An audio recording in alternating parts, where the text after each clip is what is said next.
Okay, let's see how we can rename a single column in a Pandas data frame.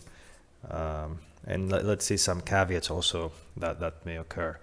So yeah, first let's just import a couple of useful things to avoid huge tracebacks. And let's import Pandas and create a data frame. And let's take a look at the data frame. So there's 10 rows and 3 columns named A, B, and C. Just look at the columns again. This is just a field, an attribute in the data frame. And well, the initial intuition is to just try to rename. Let's say you want to rename B, try to do it this way. But as we can see, if you try to do that, then you get an error because columns is of type index, and index does not support this this operation. What you could try to do is to try to edit the NumPy array underneath the index, which is this part here, as you can see. And if you try to do that, then there is no error.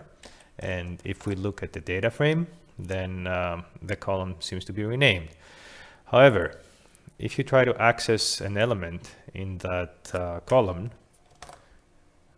we get an error. And if we try to access an element in column B, which is not supposed to be there, then it actually seems to be working. So something is not right. So there's 2 ways to do the renaming properly. Let's create the data frame again. And one way is to just assign the NumPy array in columns, assign it to a temporary variable. Let's look at that. And then rename, let's say B to D, like that. And let's take a look at this variable again. Now it's renamed, and then assign this temporary variable to columns. Let's look at the data frame again.